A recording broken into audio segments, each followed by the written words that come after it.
Welcome with how to cope when your teen's behaviour escalates. But before we start into that, I'd love for you to like and subscribe to the channel for help and advice. When a teen's behaviour escalates, it can feel sudden and really overwhelming. Reactions feel bigger, emotions rise fast, and what should be a small moment quickly turns into meltdowns and shutdowns or arguments. So before we go any further, I want you to know that I've created a free guide to support parents through moments exactly like this. It's called Decode Your Teen's Intense Reactions. And you can download it using the link below this video. The guide helps you understand what's happening underneath the behaviour so that you can respond in ways that reduce escalation rather than intensify them, because that's what we all want, right? Now, let's talk about how to cope when that behaviour first escalates. You may be asking, why is this happening so fast? Why does it feel like nothing works in the moment? What if this isn't bad behaviour at all, but it's a stress response? So let's have a think about that.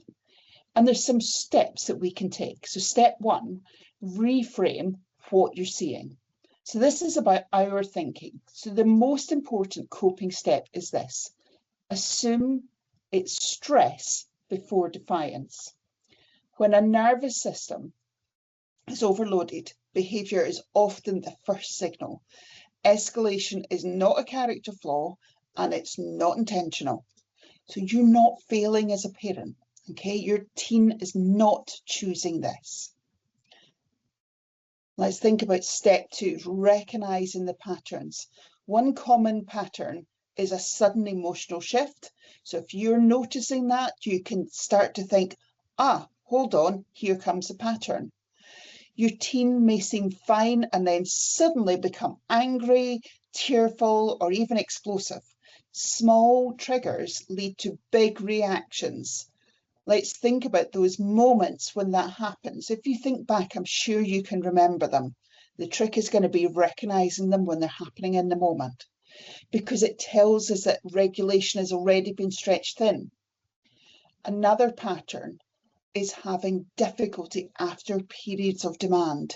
So think about when there's extra pressure, and when a teenager has been holding themselves together, behaviour often escalates once that pressure drops. So home becomes a place where the nervous system finally releases. So if they've been holding themselves together in school or with a friendship group, or there could be lots of other things. Think about the stressors. You might not even know what the issue is, but think about the stressors that the young person might be under. So step three is change your response in the moment. So this is a biggie. So when that behaviour escalates, it's natural to want to reason, correct, or problem solve. But when stress is high, the brain is shifting away from the language and logic.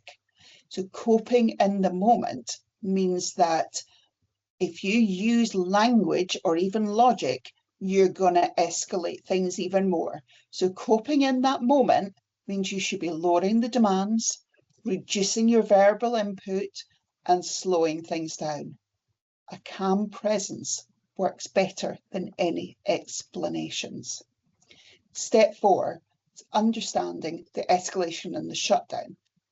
So some teens escalate outwardly. They become louder, they become sharper, they become more impulsive, and lots of other behaviours. But the thing is a bit about it being outwardly is you can see it. Others shut down. So sometimes this can be a little bit more difficult to see.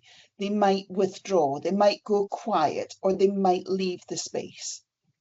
Both are stress responses, so notice them. Neither is disrespect. So them getting up and walking away is not about disrespect. It's about them not coping and their nervous system telling them so. Impulse control drops when the nervous system is overwhelmed. So your teen may say or do things they later regret. This is where the really horrible stuff can come out, but it's not that they actually mean it. They don't. They just can't cope in that moment. Step 5 is allow recovery time. This is so important. Don't launch into anything at this point. So imagine after that emotional load, there needs to be a recovery time. Young person may seem flat. They may seem exhausted, embarrassed, or ashamed once things settle down. Coping means allowing space for recovery rather than pushing immediate reflection. It won't work. Consequences don't work and discussion won't work. They need that rest space. Long recovery times are key indicators of a nervous system overload. So actually take notice of how long is it taking them to recover from each thing. And that will give you an indication of just how stressed they actually are. So let's put it all together. If you recognise several of these patterns, what you're seeing is not bad behaviour, but a nervous system that's under pressure. The teenage brain is still developing. Emotional systems mature before regulation systems. So when the demand exceeds the capacity, behaviour becomes the communication. So if moments of escalation are happening often in your home, the free guide, Decode Your Teen's Intense Reaction, is linked below. It'll help you to understand these reactions and respond with more clarity, more calm and confidence, even when things feel really intense. And you can subscribe to my email list too, so you never miss anything below. So see below, because your teenager's behaviour is not a character flaw. It's information. It's free information. And when we shift from asking what's wrong with them to what's happening inside of them, everything begins to change. You've got this. Remember, if you find this helpful at all, click and subscribe to us. We're right here with you.